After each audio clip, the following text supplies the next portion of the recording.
Most lifters tend to have a balls-to-wall mentality and often train to failure or beyond on most of their sets. But is that really the best way to make progress in the gym?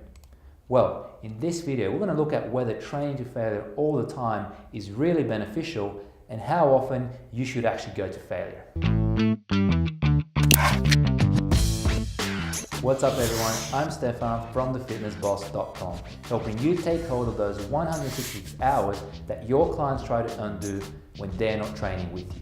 We publish brand new videos every single week, so make sure you subscribe to our channel, and if you like this video, we'd greatly appreciate it if you gave it a thumbs up. And leave your comments below, as we'd love to hear what you think. In today's video, we're going to be talking about whether it's actually beneficial to train to failure and how often you should really go to failure for best results. Alright, so firstly, let's actually define what training to failure really is. Training to failure is simply training to a point in an exercise where you cannot do another rep in good form. So it means you've done as many reps as possible for that particular exercise with a given load to the point where you cannot do another rep. Now, what is the benefit, if any, to training to failure? Well, let's look at it this way. If you're doing a set with a sub-maximal load, and most of your sets are going to be with a sub-maximal load, which means you're going to be able to do multiple reps with those sets. If you're doing multiple reps with a given load, those first couple of reps, they're not maximal. What that means is the body for those first few reps is only recruiting the low threshold or slow twitch motor units. Now, as you progressively start to fatigue through the first couple of reps, in those middle reps, the body's going to start recruiting the intermediate motor units, and as those intermediate motor units fatigue, those last couple of reps is where you're going to start recruiting the high threshold motor units. So training to the point of muscular failure basically is ensuring that you're doing as many reps as you can and you've recruited those last bit of high threshold motor units. So there definitely is a benefit to training to failure in that you're going to recruit a larger percentage of motor units over the course of that given set. Now this is where the people start to take this concept out of context and basically think if training to failure on one set is good, then training to failure on every single set must be even better and it's the only way to make progress. But in reality, here's what happens. Everything that we do in training and in life has a trade-off. So with going to failure, yes, you do recruit more motor units by going to the point of muscle failure, but there's also a drawback. The drawback is you accumulate both central and peripheral fatigue by training to absolute failure.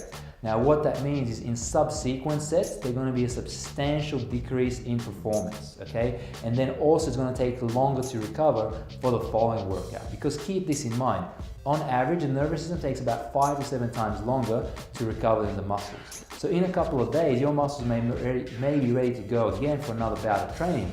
But if your nervous system is not yet recovered, if you're waiting for your nervous system to recover because you've smashed each of your sets to failure, you could be waiting 5 to 7 days for that to happen, whereas the muscles are ready to go again in 2 days. So training to failure too often not only compromises your total workload for that particular session, but it also eats into your overall frequency or your overall weekly volume because you're not able to train as often. Otherwise, you're going to burn out really quickly.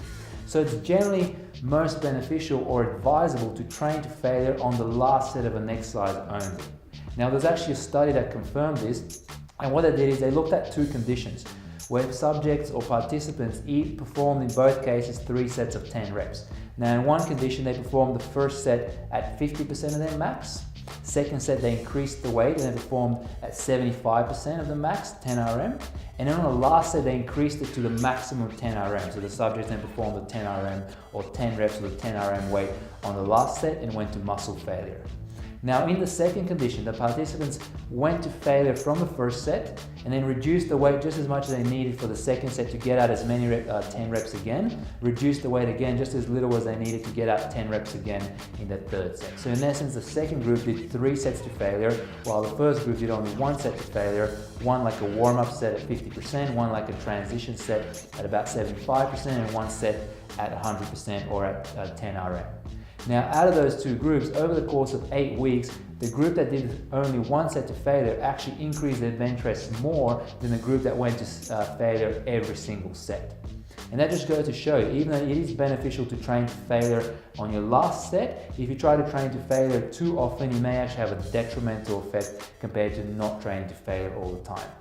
Because once you've taken a set to failure, your capacity to recruit high threshold fibers in subsequent sets, as I mentioned, both due to peripheral and central fatigue, is diminished, okay? And your overall volume and work capacity for the workout's also diminished.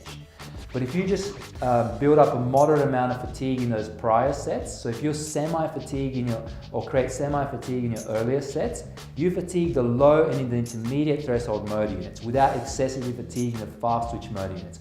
So that actually primes fast twitch motor unit recruitment for the heavier sets. So if you come into your heavier sets semi-fatigue, you're going to recruit more of your fast twitch motor units. If you come into a heavier set or you do a heavier set first and go to absolute failure, then on subsequent sets you have a compromised capacity or ability to recruit those fast twitch fibers. So the take home point there is, it is beneficial to train to failure so you can exhaust all your motor units, but on the last set of an exercise only. The other sets of that particular exercise will generally be done as warm-ups or transition sets into your heavier sets where you're training to muscle failure.